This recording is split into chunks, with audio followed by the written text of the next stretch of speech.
من قرآن کریم نے پہلے ہی شروع میں ذالکل کتاب کہا تھا. اس کو کتاب،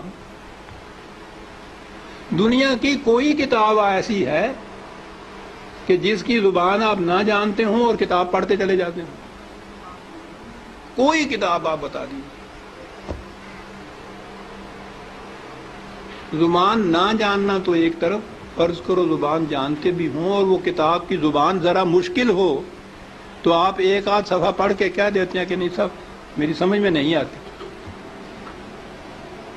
آپ کتاب پڑھتے ہیں تاکہ سمجھ لیں اس کو.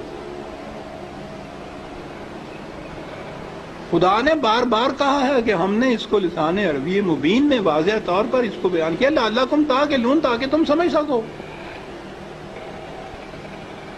کتاب کو اگر سمجھ کے پڑھ لیا جاتا عزیزان من تو نہ ملوکیت باقی رہتی، نہ سرمایہ داری باقی رہتی، نہ مذہبی پیشوائیت باقی رہتی. سازش یہ کی گئی کہ سمجھنے کی بات یہ ہے نہیں، بغیر سمجھنے کے، بغیر مفہوم جاننے کے ان کے الفاظ کا دہرا دینا جو ہے اس سے نیکیاں مل جاتی.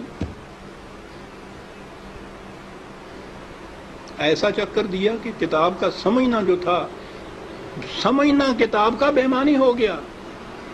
بغیر سمجھے ہوئے اس کے الفاظ کا دہرا دینا عین مقصود یہ رہ گیا.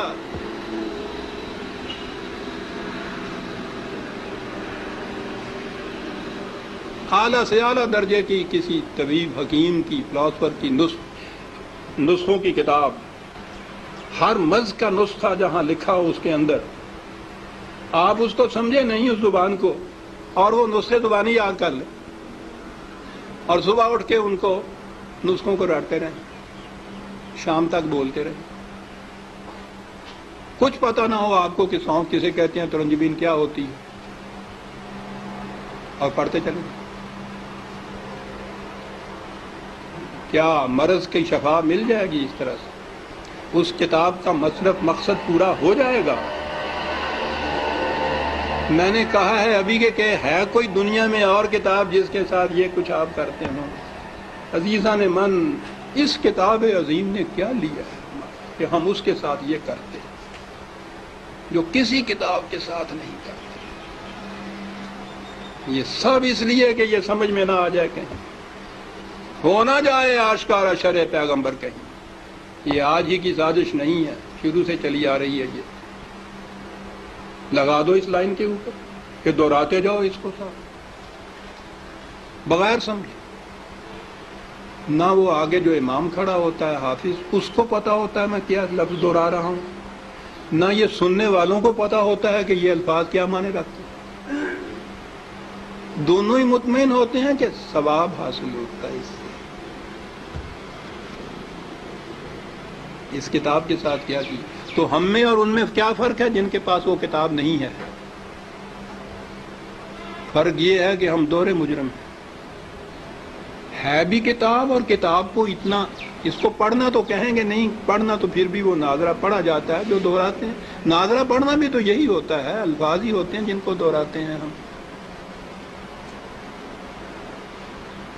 یہ کتاب ہدایت تھی، یہ وہ نقشے اس میں دیے ہوئے تھے کہ فلان دوراہے پہ پہنچو تو دائیں کی طرف مڑ جاؤ تو اس طرف جاؤ گے، بائیں کی طرف کا راستہ اس طرف چلا جائے گا.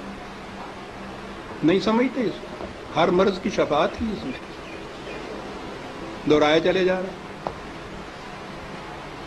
یہ ایک پورا ریلا حفاظ جسے کہتے ہیں، صرف حفظ کیا ہوا، کچھ معنی نہیں جانتے. اسی میں وہ پھر قاری آ جاتے ہیں، حفظ بھی کیا ہے، پڑھتے بھی ہیں، پھر قرأت کے ساتھ گا گا کے پڑھا جاتا ہے.